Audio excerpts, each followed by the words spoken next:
You know, after reading Kindness's Reward, I feel better. I feel energized. I am ready to do this, and yeah, the story is still going on. My little pirates, Luffy's adventures, yada yada yada. As okay, people who have actually stuck with me through the past 3 months. First of all, congratulations. You deserve a reward. I have to ask this.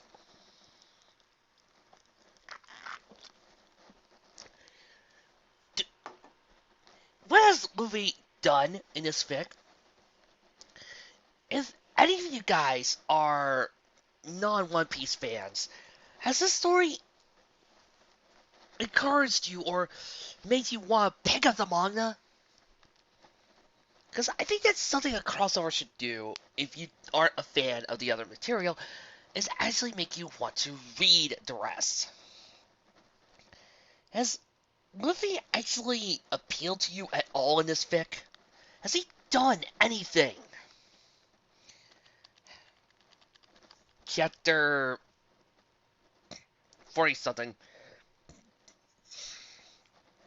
I swear I would probably be reading just as many chapters if I did Steadfast Sky. Except there, I'd be happy. Instead of letting an alcohol swirl around Weiss, ponies and gurneys whooshed past her every couple of minutes. She sank back to her seat, eyelids droop. A spout of steam, thick with the smell of hazelnuts and cream, wafted up her nose. Snapping her eyes open, Weiss stared down at the cup sticking out of a cardboard tray. She glanced away from the coffee and over to the amber-gray pony holding the tray in her mouth. "Oh, Coco, you really didn't have to," Weiss said. Coco put the tray down on a small table beside Rarity's seat. "Ugh, it's the least I could do. I'm sorry. I didn't have enough on me for your friends." "Quite all right, dear." Weiss smiled, lifted a cup of tray. She took a big gulp, laying out a small center. With a contented sigh, she looked at Coco again. "Hmm, Velvet truly found a gem with you," Weiss said. Velvet, Coco blushed a little and shook her head, trying to retain all of her coolness. Yeah, that's the way things usually go. Velvet is quite cutie, I gotta tell you. My dear, some days finding a close partner can just be easily as turning around. She is extremely lucky to have you as a close, dear friend. Yeah. So, got anybody you think you're that close to? Me? No, of course not. I mean, me and my team are just close friends. Weiss! Ruby yelled, globbing Weiss. Then you got her. Weiss smiled a little at her partner and gave Ruby an affectionate hug before Ruby happily bounced away.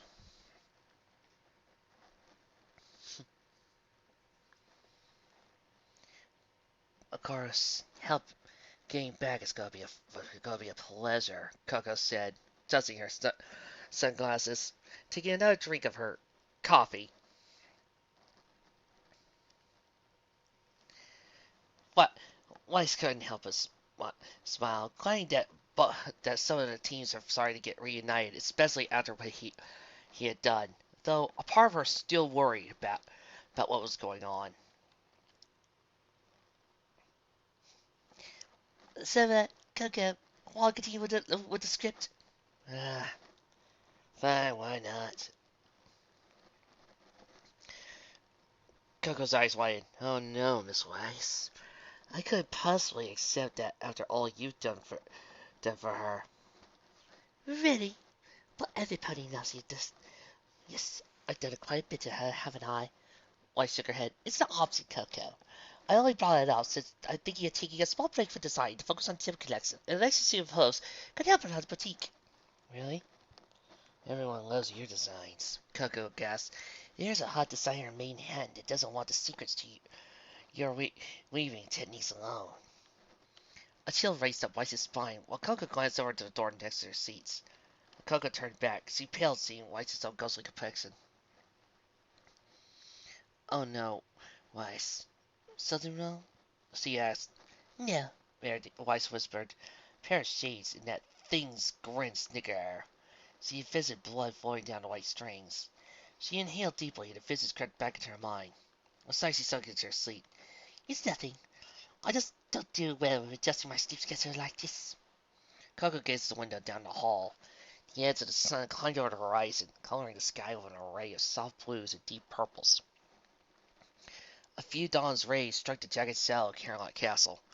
From the hospital, the thick swarm of Pegasi zipping around it appeared like a murder of crows.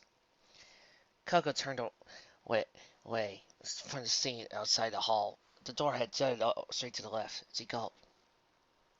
I don't think any pony does. A steady beeping rang from the monitor beside Luffy. A deep shadow hung over his eyes and sharpened features. His sleep was punctuated by wheezy breaths that hissed through his teeth. Ruby's head flopped forward. She tilted back. Yang raised an eyebrow. I can handle the rest of the watch on my own. Nah! Ruby shook her head. I gotta keep the promise.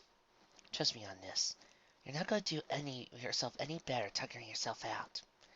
Ruby crossed her arms and pressed up slightly against her chair.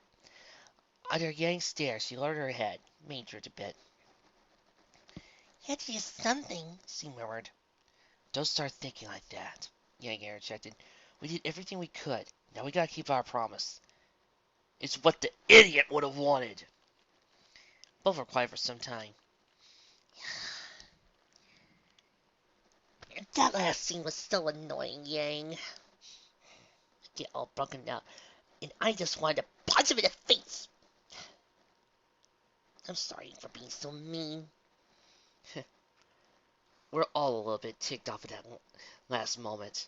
I mean, what kind of big brother would do that?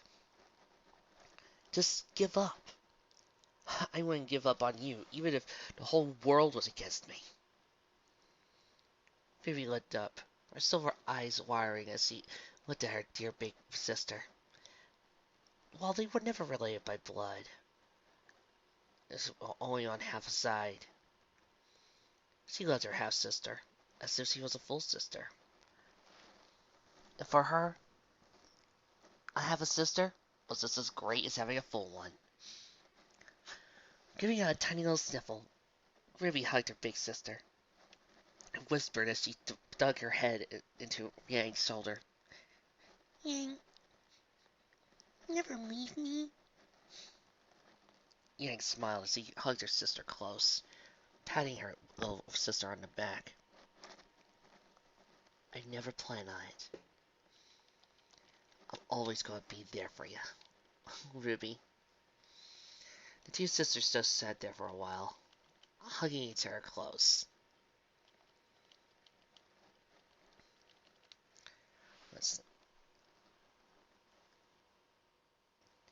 I'm telling you, it was something like out of the comics we used to read in flight school, Pyrrha exclaimed. Until the instructors confiscated them. Cinder chuckled. A thin coughing seized her, thumping her bandaged chest with a claw. She leaned back against her mattress. Pyrrha was pressed close to her bedside. Cinder glanced up at the ceiling. One of her hands traced the stitches down her breast. We really did a number on each other, she said after a moment. Pyrrha turned her head down. T-Rex messed you up, that's all. You know that's not all. Cinder clenched her jaw and glared back at Pyrrha, fire in her eyes less than a second before she bowed her head. I thought I was over this. Over you. I had my own stuff to deal with back home. All that junk was still in the back of my head, though. I think about it whenever I saw a balloon or some dumb kids pull pranks on each other. Cinder clenched his bandages. Then he made it feel like it was that day all over again. She shook her head. No, it was worse. You were laughing. All those ponies were. You know what I would love to have seen, Vic? T-Rex doing that! I would love to have seen T-Rex go meet up with Gilda, meet up with Suri. I would have loved to have seen all that. Then again, how does Rarity know Coco in this universe? How does he meet? Season 4 didn't happen. By the way, that Pinky and Applejack scene was the best. Cinder, I know you never do that. Cinder sighed. He just made it feel that way. The ticking of a clock echoed through the room. I should have written, Pierre said. Every time I thought about it, though, I think of what you'd say or what my friends would say. Maybe if I actually talked with you or them, we wouldn't be here. Pierre turned her head up to the ceiling. A deep sigh escaped her. I've got it written too, you know. Pierre stretched out a wing in front of her. Feathers of fur blackened. Light flanking out the bladed edges. When Cinder turned her head, Blue raced backward a wing, and Pierre tucked it back. I'm sorry, Pierre muttered. Cinder cocked her head. Yeah, we both said that already. I mean it, Cinder. If things had gone worse, what if I... Pierre swung her head up and stomped the ground. Stupid. This is so stupid. Cinder reached up and pressed Pierre back to the ground. Well, take some deep breaths.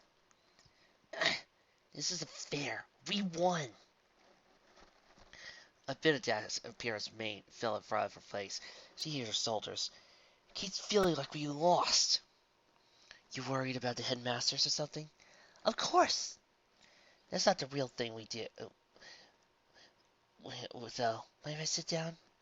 There's a reason rooms have chairs. Pierre turned and fell down to his seat.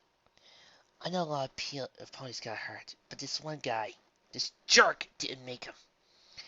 Barely knew him, and his attitude makes your last visit look like a picnic. Again, this is the central problem with this story in general when you try pulling this off. The main six feeling down about Ace's death, us feeling like we've lost, and all that, feels like forced. It feels forced to me. It's like forced pathos. These girls really didn't spend enough time with Ace to form a deep, meaningful friendship. We didn't get enough time to spend around with Ace to know why we should care. So, thus, everything here feels empty. It feels hollow.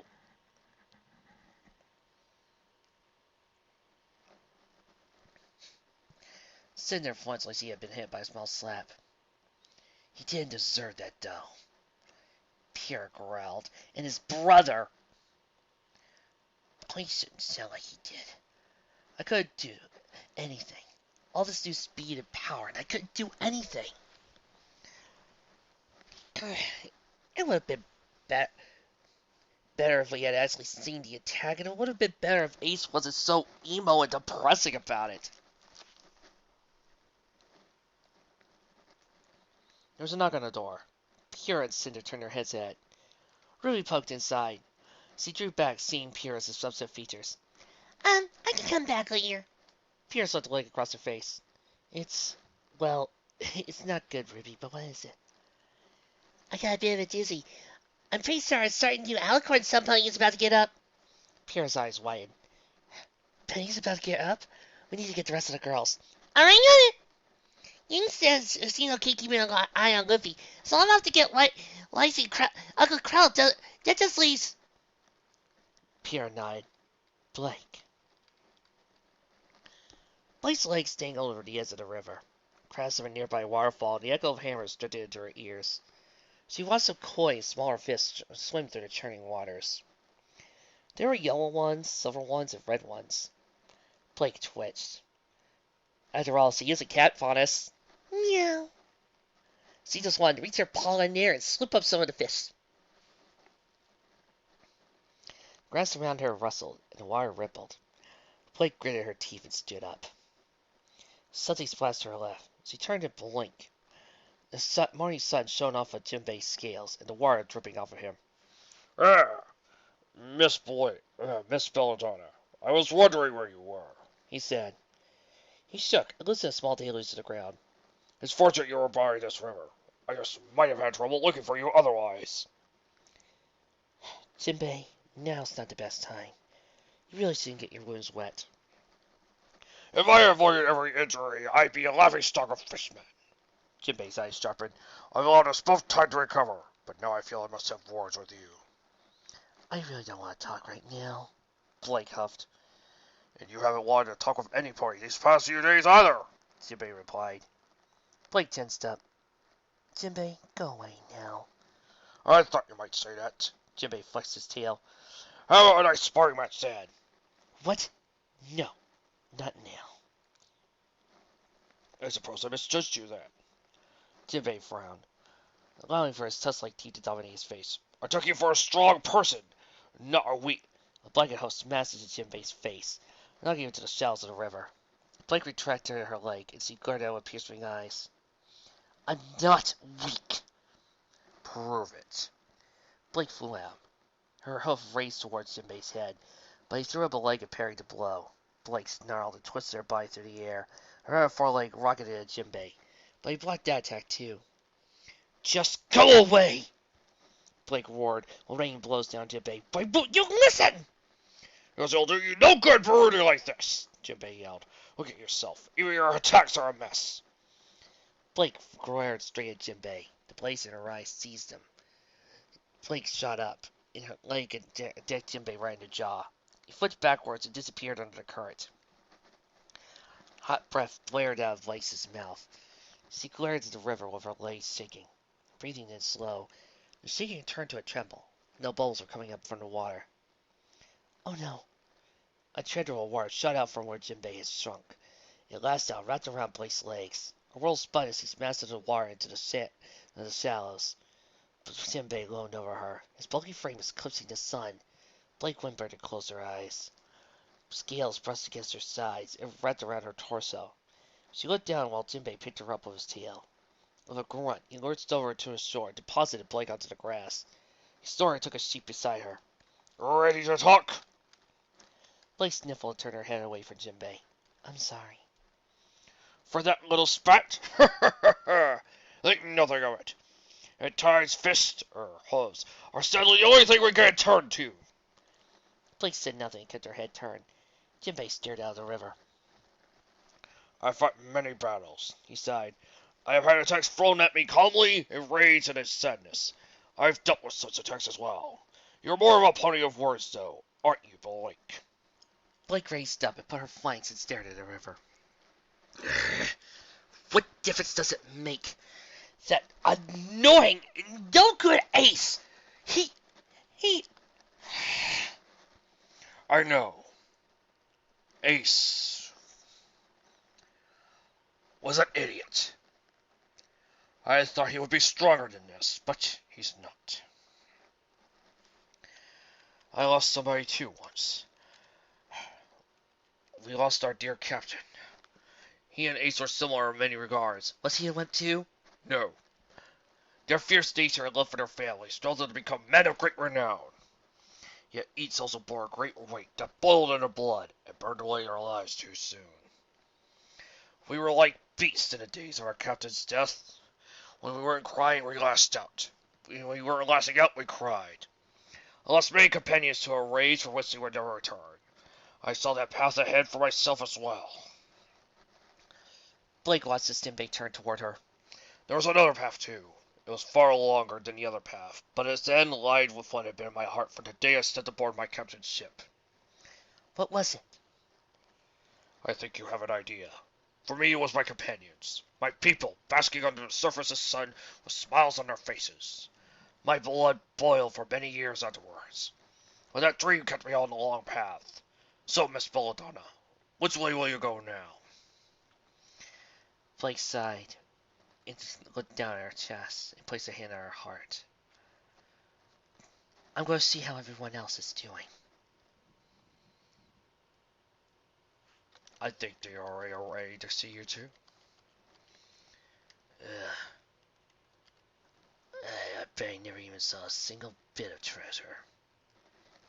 I bet he didn't even do a single dang thing. John. He made it sound like his dad was so tough. John. Don't even get me started on what he was doing to Weiss. She's a... John! Crow sighed. He coughed and sank back into bed. I appreciate the company, but what would your team think if they saw you acting like this? John crossed his arms and tucked his chin. Did not hear, and who knows when they'll turn up. Well, I am. Look, I know what Ace did was wrong. He gave up. He quit. Crow shook his head and took another swig from his flask. Putting it down, he sighed. He messed up. He let his past sins get to him. But that doesn't mean you shouldn't. You should only focus on the bad times or the bad experience. Remember how Ace was actually pretty fun while he was here. That's the important part. Remember how he could actually make you smile. Yeah, but in the fic, none of that. Yeah, in the fic, yeah, but remember how he was in the original story. That actually will give you a chance to better understand his character and appreciate who he is. Crow took another drink of his flask and rested back on the bed. And then, you just gotta remind yourself how to be a better person than he ever was, right? John smiled a little bit at Crow and then nodded. Yeah, I would. Thanks, Crow. Uh, Listen, about some of the things I said from Fine 4, Crow put a hand on John's shoulder and shook his head. Yeah, don't mess in it. Sometimes, when we mess up like that, we do need a good stern talking to.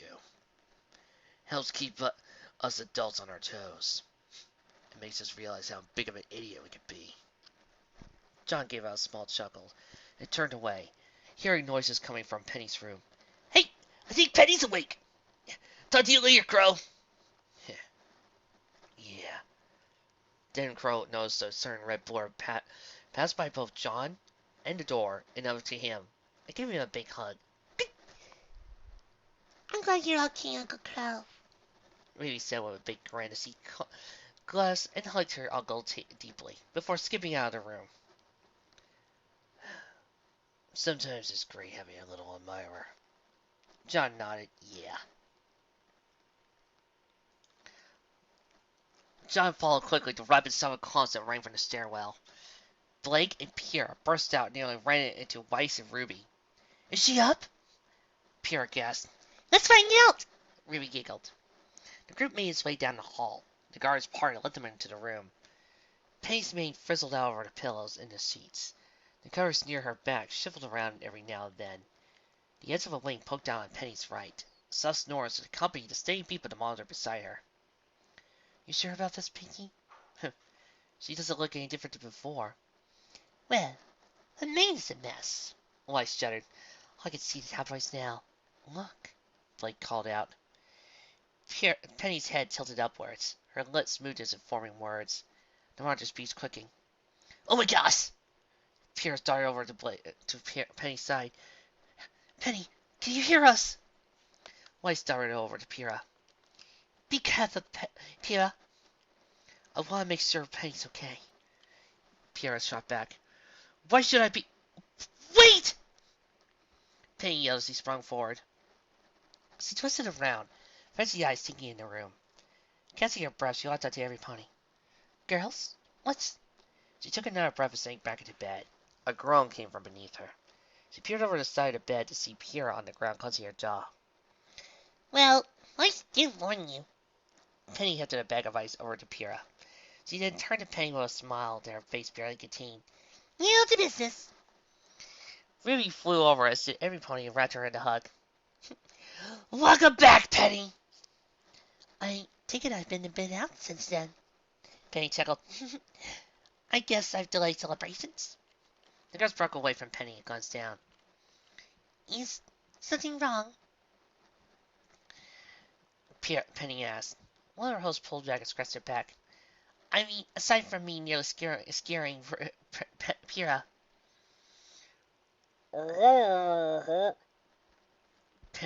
Pierre lisped. Can some pony translate? And where's Yang? Penny's feeble strength. Oh my gosh. What about the headmistresses, or headmasters, or Blackbeard, or... Ruby shoved a muffin into Penny's mouth. First things first. Breakfast. Second, how are you feeling? Penny swallowed the muffin in a big gulp and gasped for air. A little warning next time, please. Besides, I feel fine. Aside from the it's not bed sores, is it? It's a bit more than not, dear. Lacey teased Penny's hose with her magic and pulled him down. You might want to take some deep breaths. What is it? Penny's head jerked upwards before any pony could stop her. At the same time, her wings raised upward. Into the sky. A wing uppercut. Penny in it as she fell backwards. First time I've seen any pony do that to themselves, Pierre chuckled. Penny shook her head, bolted upright. Her magic took hold of the covers and shot them across the room.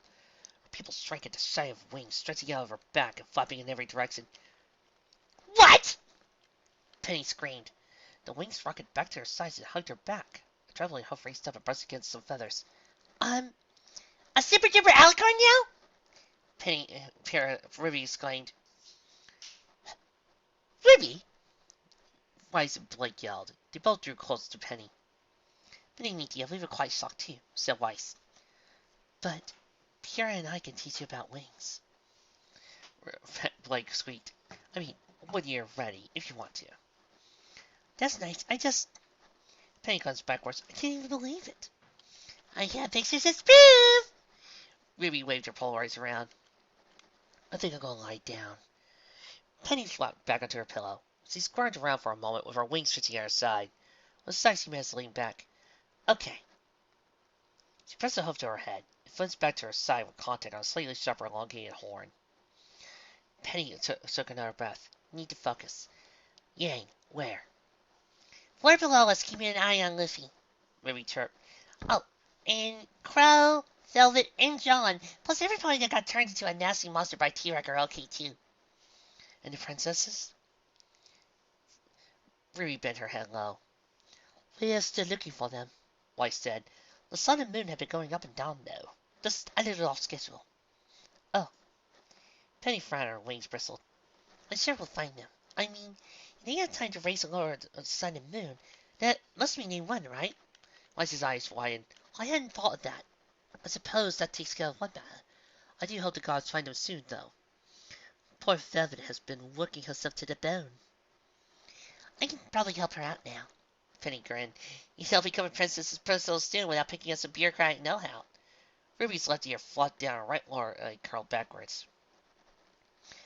I'm guessing there's a lot of other stuff I need to catch up on, too, Penny said. But I'm sure Ruby ran to Penny and tackled her off the bed. The floor beside them exploded, sending the bed flying at Weiss, Blake, and Pyrrha.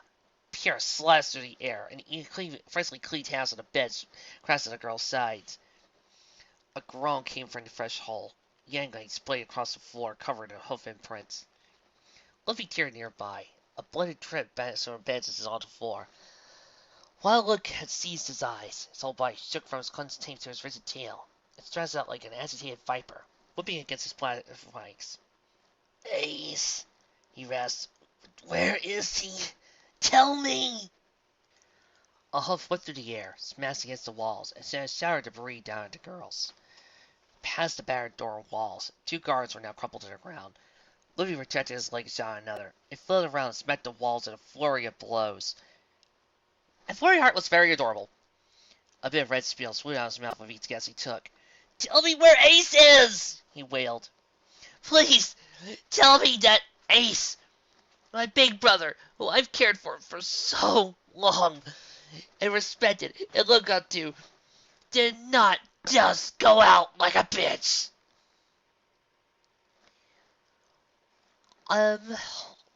We would wish to tell you no, but I don't think we could. We don't want to really lie. Oh, for Pete's sake! Of all the asinine, sword-jumping moments of bullshit! All this work I did, and all this effort that the princess has pulled through, and Ace just goes in and kills himself anyway? I, I can't believe this! The author really went to do that? Luffy, could you please stick to the script? Fine, I'll stick to this mazy script. It's just annoying, you know? I mean, Ace survives thanks to Chrysalis, only for him to die again? And not even in a fight, just... Oh, I'm going to die now. Boop! And he's dead.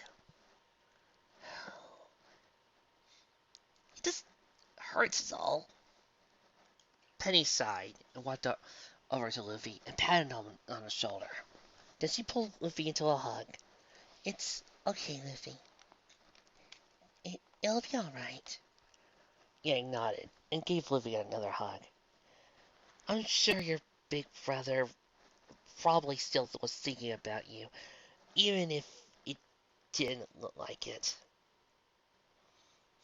The girls just sat in silence, before all joining in a big group hug to help Luffy out.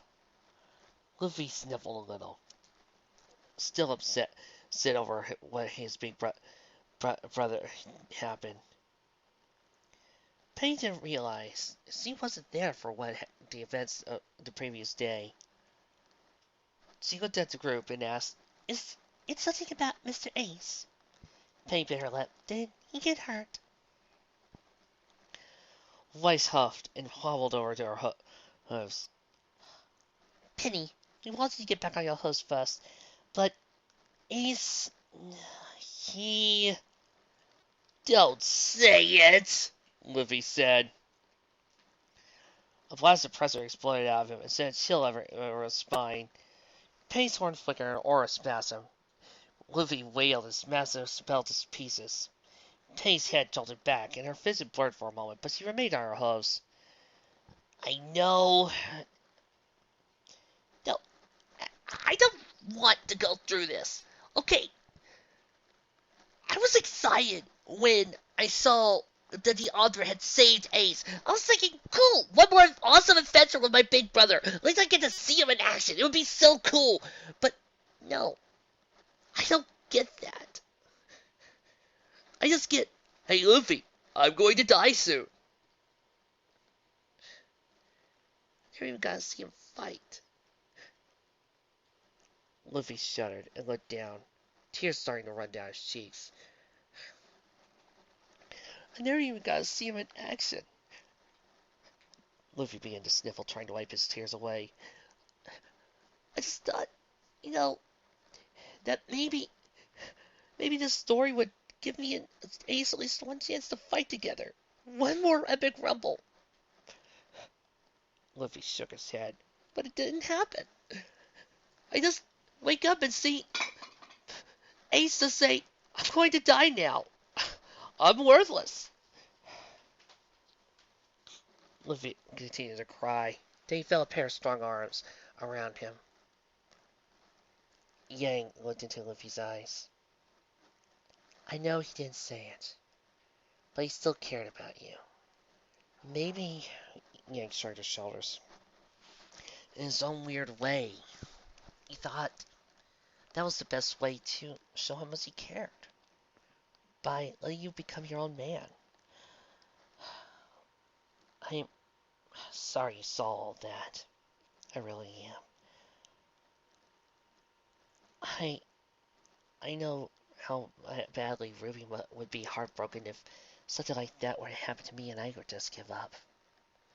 Ruby nodded and then put her arms around Yang to give her a big hug. But I would still forgive you. Ruby got a chuckle. You would have to do a lot to make me hate you forever. Luffy looked at the two sisters and smiled, remembering his own situation with his big brother. Giving a small chuckle, he decided to join in a group hug with the two sisters. And the group sat there for a while, not saying a thing, not moving, just enjoying a nice, warm embrace of friends and sisters. Okay, I'm only going to do this next scene as is before I continue on with the rest of my alterations to the rest of the rest of this fic. Only because this is probably going to be my favorite Applejack moment of this whole entire story. Okay, so if you read the fic manga, you know what Luffy does. He's running around, screaming, ranting. Put Luffy's backstory here, yada yada yada. He's passing his head in, and Luffy's determined to go kill himself. Yet. Yeah, and this is where Jinbei steps in. Applejack, on the other hand, Applejack stepped forward, made her way to the center of the mill. Hey, Applejack, this is a pretty badass scene, so mind stepping in? Look, alright, I can't lead this. And Luffy tells them, you don't know Ace. I knew enough. Now, either we could do this Twilight's way or mine. Either way, we got a promise we have to keep the Ace. Luffy snarled and threw himself at Applejack. My way of land! Applejack huffed. A hoof stepped past her head. She crouched, leaned to the left while Luffy swiped his other foreleg at her. He kicked up a hind leg, only for it to meet air, while Applejack sat on one leg and threw her weight to the right. Her leg clotheslined Luffy below the ribs. His world spun and smashed her to the ground. Applejack bent down and pressed her face close to his. I know it hurts, but you can't... Luffy stuck his teeth into her leg. She roared in pain and kicked Luffy across the meadow. Every pony rushed closer, but Applejack was already in a gallop. Applejack! Blake cried. You're hurting him! He'll do worse to himself! Luffy flew a hoof and stayed at Applejack's side. She gritted her teeth, but kept her hold on. More blows fell upon her, but she wouldn't budge. A hoof cracked against her head, sent her half flying. She returned the attack with a sharp crack across Luffy's face. You stupid colt! You and your brother make my family stir in this look humble. You really think running around, breaking everything, including yourself, will help? I'll admit it. Your brother was a wimp. Your brother was a sissy. He gave up. But that don't mean you should give up either. Feel better, Applejack? Yeah, I kinda do. Alright, gang. Tag out. Let's face it. After we just had that nice sibling moment, I don't think we could have gone to rage. Yeah, we just couldn't. After the hug broke, Yang sat on the bed. You know, in the end, you gotta remember, you haven't lost everything, you know. In a way, you still have something very important to you. Luffy smiled and then began to count on his fingers, remembering each one of the people that meant the world to him, just as much as his brothers. The green-haired swordsman who could never find his way. The navigator who would always keep him going straight. The marksman who would become his best friend. The cook who would make sure that he was still alive. The doctor who could do anything. The archaeologist who he wanted to make sure kept on living. The cyborg, once an enemy, now a dear friend. And a skeleton who needed a home. Luffy began to say their names. Zoro, Nami, Usopp, Sanji, Chopper, Robin, Frankie, Brooke.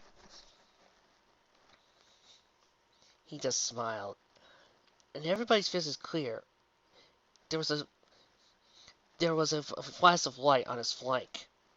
A straw hat once adorned his flanks. Now, a thick black X mark rested behind it. Wait. So, he had a cutie mark going in, but then he got his cutie mark? Twilight analysis. Nope, don't add up. You don't get a double cutie mark. I don't know what just happened there. I want to see them, Luffy yelled at the top of his voice. I don't know, guys. Well, it was nice and all. I don't know. Seeing the mark in the comma there probably would have worked better if Luffy came in as a blind flank. And then, after he realized his crew was necessary, he gets the cutie mark. Oh well. Forward, plan to reunite the crew. Penny sighed and planted her flanks on the ground. I think that worked a lot better than anything I had planned. Ruby popped up beside Penny and pressed her face close to hers. Oh, what did you have planned? Well, if Yang couldn't break free to Luffy, I thought we each share moments where we overcome challenges thanks to each other. Penny replied, we all had times where we've been hurt, but it's thanks to friends like you that we've made it through. Why, Penny? White smiled. I bet that's one of the finest lessons you said with us. Thank you, Applejack. Penny pointed a hoof across the mall. She's the one that got the message across. Across the mall, Yang had embraced Luffy in a hug alongside Blake. Pierre drew close to him, joining in on the hug. You okay? Pierre asked. I will be, Yang sniffled. Always hurts talking about it, but I was the only pony here that could. She glanced over to Blake. No offense. Blake shook her head. It always hurts when it's too late for an animal. So I can't imagine what it was like. But you and everyone else is always so nice when it happens. So if you ever want to talk about it, that's okay. Thanks, Blake. Yang wiped her face. That means a lot. Trixie swears you start writing one line of a bumblebee ship, and she will electrocute you. Okay, I promise I will not write a single line of a bumblebee ship. I promise I will not write a single scenario. But, hey, psst, you over there, am I reading this line? And then Yang grew her lips. Ow! Wait, you! Oh, you're good. You're good.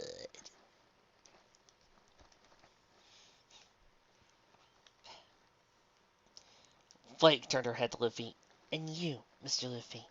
I'm glad we calmed you down, but I know things like this will take a while to get better. Thanks, Luffy wheezed. He was about to say something more, but a loud grumble raced out of his throat instead. He gave a small chuckle. Guess I could use some food first. And some rest, said Penny. She and the rest of the girls drew crossed over to the others. She looked over to Luffy and Alpha and Yang. Both still showed their fair shares of scrapes and bruises, albeit shrunken.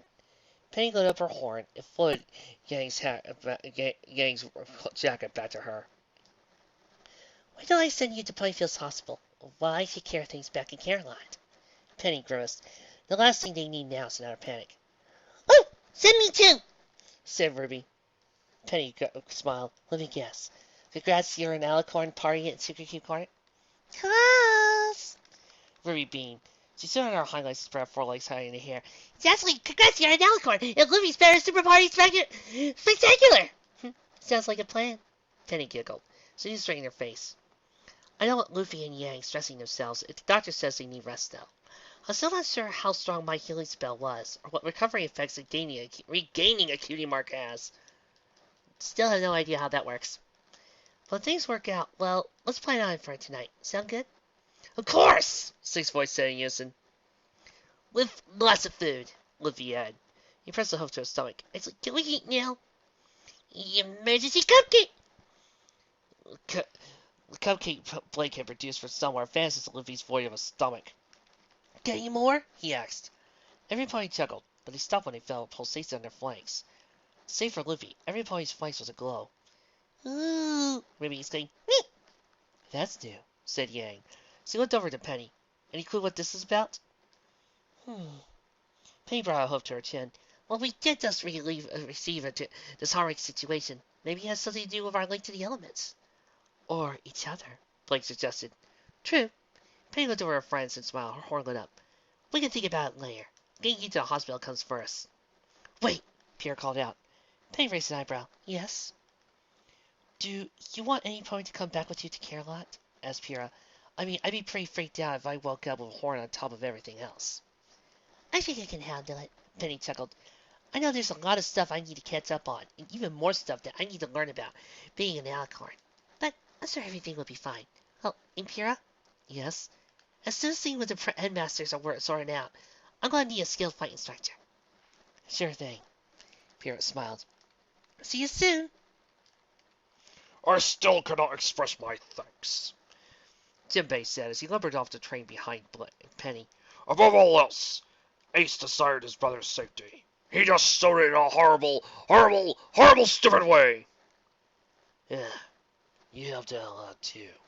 Crow said, tough for the cloak that covered Penny's back. And that karate stuff you did during all those fights was awesome.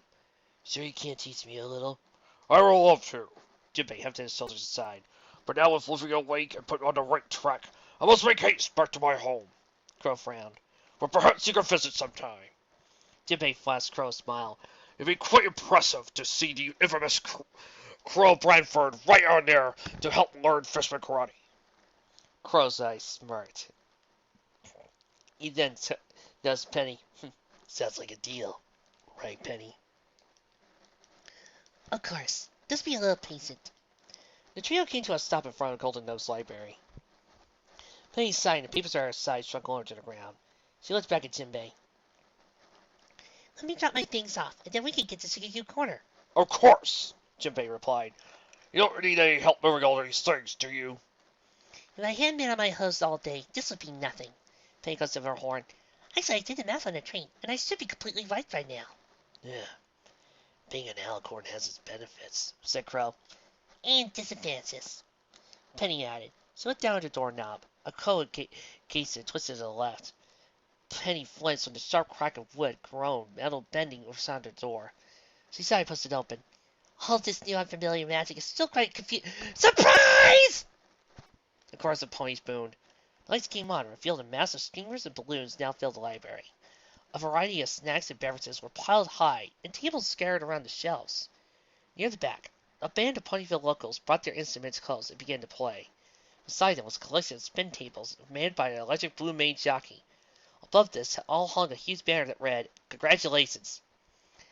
And then Penny found herself surrounded by Team Ruby, Team Juniper, and Crow, some of the headmistresses, and a certain little corgi. Congratulations! Congratulations! Congratulations!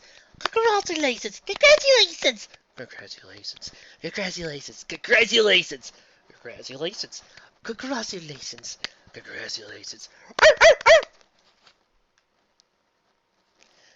Penny and Crow found themselves in a hug. Both of them wiggled and wrapped their hooves and claws around the girls as well. A chorus of applause went up from the other guests. Jinbei! Luffy called out. Luffy looked over the other guests with a plate of massive food balanced on his back and smiled up at Jinbei.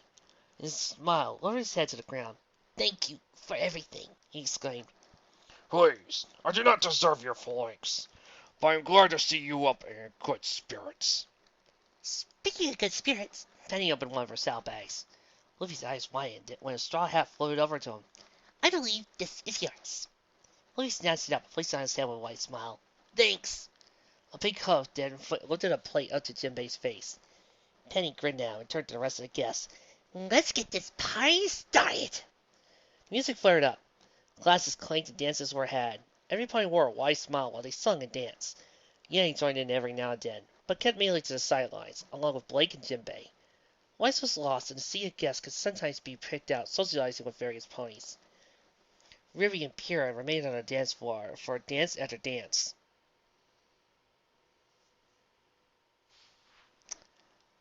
Just thinking about that makes me think I just invented a new ship. Leaving only to raid the refreshments whenever Luffy could turn his way from them. Penny switched back and forth between the dance floor and the outlying group, though Ruby often pulled her back to the former. Every pony had a good laugh when Luffy joined the top of the wooden horse head in the middle of the room, with sticks extending from his mouth to his nose. He spun atop the statue and danced as it appeared as if he were shoveling something. Oh my god! This is it! This is what I've been wanting! Actual human interaction! When the door opened, he stopped and all the guests spun their head towards it. Zecora entered the room with the law at her side. Everybody glanced down at the sling his left foreleg was in. Zecora, you're sticking around? Then, somebody from the area to the MLP cast has to finish this up now, don't they? True. I apologize for being late, Zecora said, but my acquaintance was in an injured state. Blake soon over to the pair. Oh, Law, what happened? Well, with the princesses away, I've been exploring some of the island's medical techniques. Law glanced at Zecora. Your friend here was showing me some of the local herbs when a boulder crashed through the forest. An angry beast it must have been, Zecora commented. Perhaps an Ursa stirred from its den. Luffy scratched the back of his head. He glanced to the side and whistled an incongruous tune. When he felt Law's eyes on him, he looked down and bowed his head. Thanks for all your help. I owe you a lot. Law shook his head. Hey, you think this is something? You should have seen that one side story that the author put up that he didn't bother to put into the story, yet apparently still somehow matters to the plot. This is why I didn't want to come to this. But the pink one insisted on her invitation. Ruby climbed down on Law's shoulder. No pony should miss out on a party like that. Ruby advanced to a pop on Law's side. Okay, that gives me a few minutes. I'm just here to give her a checkup, and it appears they're in fine health. I'll be on my way now. Law spun his back towards the door. Before anybody could say anything, the door slammed. Ruby popped out of her room at the top of the stairs and shrugged. Jeez, he was even worse than you were at first, Penny. Ruby produced a slice of cake and shoved it into her mouth. Hello, my friends. Music started up again, and the lights of the party glowed from outside the library. Law trudged out, but stopped at the edge of Everfree. He looked to see Pierre floating nearby, her body outlined by the moon. Her eyes flared a deep crimson. Crimson! I'm not big on celebrations, so you were better off not wasting your time. Pierre slammed to the ground beside Law, but stared at him. I don't care about that. I want to know where the hell you've been. I told you. Out learning about some of this island's medicine. Before that, Pierre growled. Don't tell me you were just sitting up in your ship while Tartars was breaking loose in Carolot. Law sighed and lit up his horn. His cap lifted off his head, and a single pink feather floated out of it. Goosebumps raced up Pierre's legs at the sight of it. There's a whole lot of things you don't know and shouldn't stick your nose into, said Law. He spun around and faced the Everfree. I think I've spent enough time here, and I've got enough strength now to move my ship. So, consider this a goodbye. Straw Hat needs about 2 more weeks of proper rest, so keep him here until then. I'll be sure to relay the message. Pierre and Law's eyes widened when a pony trotted out a gap between the trees. His coat was dusty, still his fur still made it hard to tell. A cluster of twigs and leaves filled his silver-maned beard.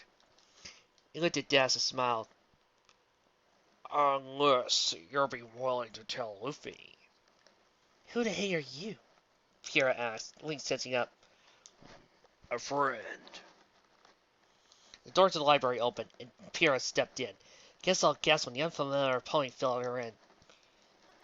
Hey everybody. Brought a new guest back with me. Dash! What's he doing here? Penny bolted over to her. Pierre's forehead creased. He looked back and forth between Penny and the pony. But I thought you said you were a friend of Luffy's, not somebody Twilight knows. Well, I haven't actually met him, Penny said to the pony, but I recognize Star Soil the Bearded regardless. The pony gave a hearty laugh.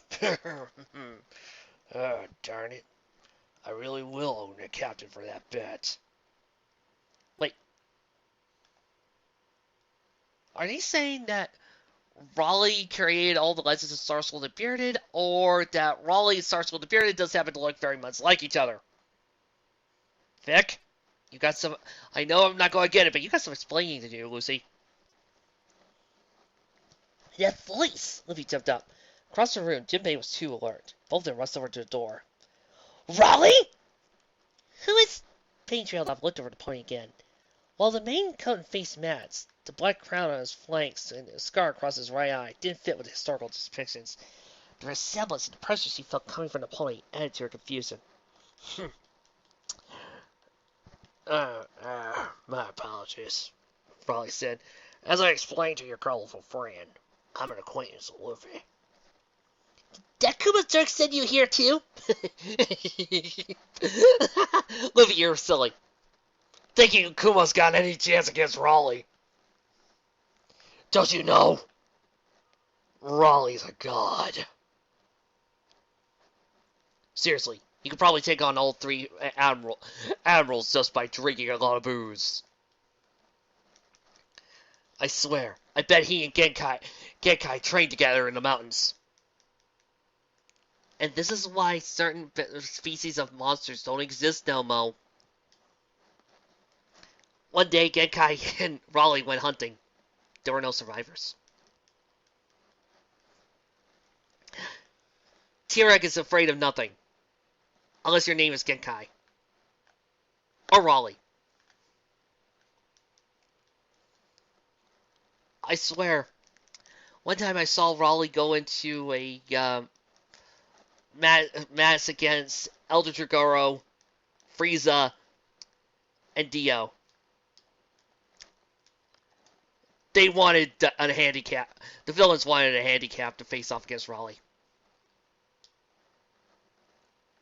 Raleigh would have had the Perfect Cells tournament to Cell games, but Cell said he wanted an actual match, and he didn't want one where he would lose instantly. The world stops time. Raleigh stops the world.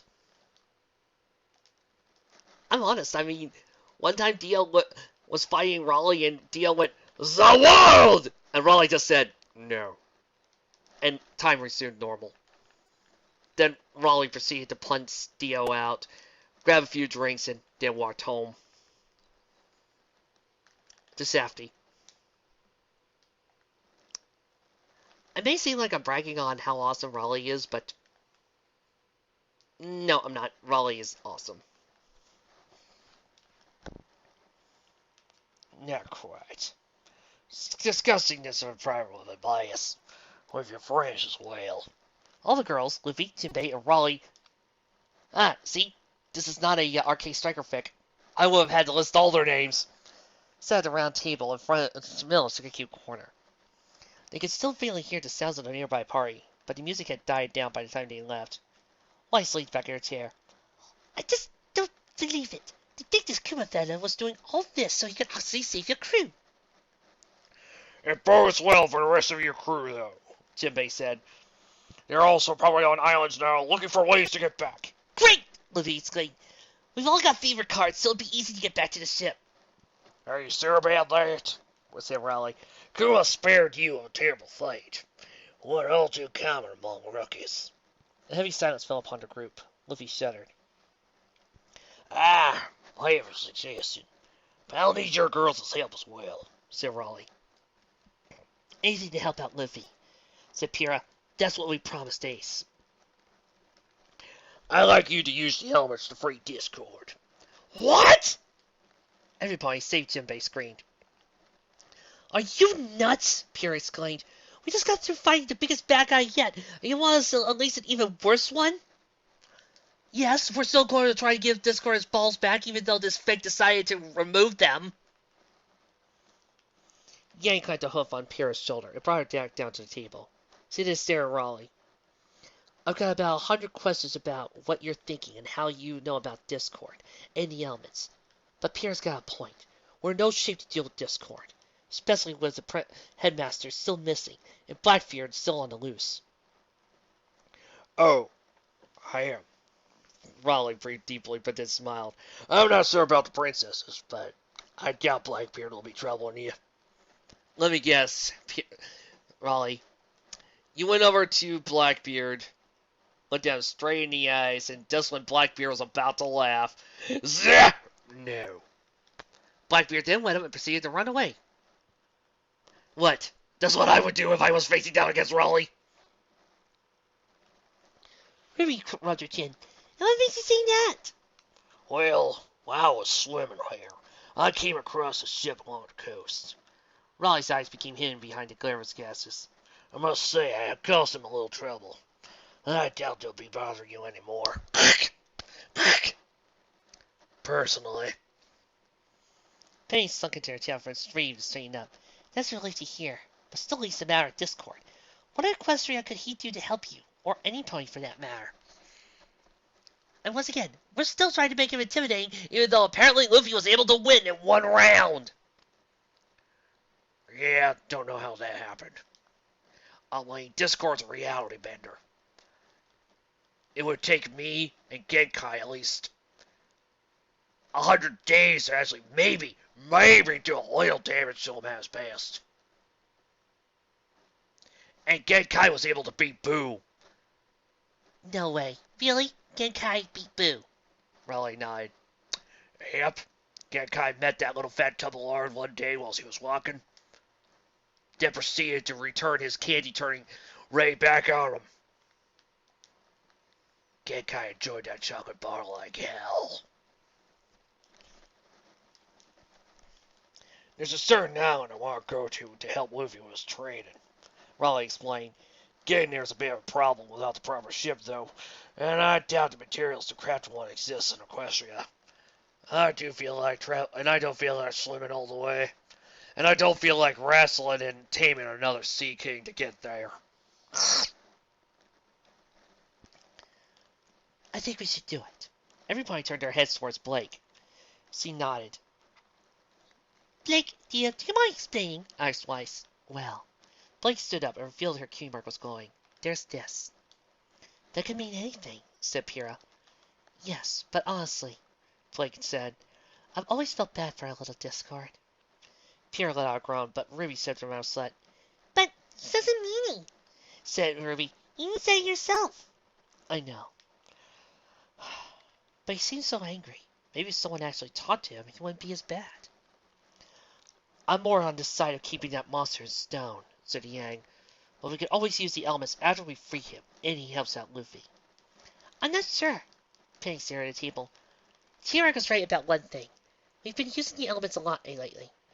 If we free Discord, it may not be possible to reseal him properly again. I have a voice, Raleigh said. I need to follow Luffy for a few days so we can get out a message to his crew. He looked at Jinbei. I could use your help with this, too. I mean, fighting the entire Marines would be a little tough. Might get a little scar on my back. Don't really want to mess up my body. Safety likes it too much. Why don't you think things during that time? Sounds fair, Penny murmured. Ruby raised up a hoof. There's just one thing I gotta say then. What is it, dear? Weiss. There's a bunch of victory cupcakes that stashed around the library. You still gotta find them. Ruby bolted out of the door, echoing, Let's fly back to the party, Sir Nick! Answer her! Luffy declared. He raced out the door, stretched his head back to Raleigh. We can do that tomorrow, right? I really want to eat those cupcakes. Of course, Raleigh chuckled. Sure tonight. If all goes well, there may be some of those last sweets you enjoyed for a while. Yeah! Luffy exclaimed before his head snapped back to his body. The rest of the girls followed after him, with Penny and Yang trailing at the end of the group. Penny looked at Raleigh and smiled. You're invited too. Raleigh mused. He scratched his beard. I didn't mean to grab some cider while I was here. You're in luck then, said Yang. We broke up and wanted to reserve cast for tonight. Raleigh stood straight up. We have no time to waste then. The moon wheeled through the sky, while the music played throughout the night. Eventually the tunes died down, and the guests went their separate ways. At the end of it all, only 9 ponies and 1 dragon remained in the library, strewn on the couches, pillows, and horse head. Regardless of their sleeping position, they all wore smiles in their slumber. Wow, what a nice setup for the last 2 chapters. Well, time to see what's going to happen in the next 2, and 1, 2, 3, 4, 5. 5 more of these stupid, pointless set of drift chapters!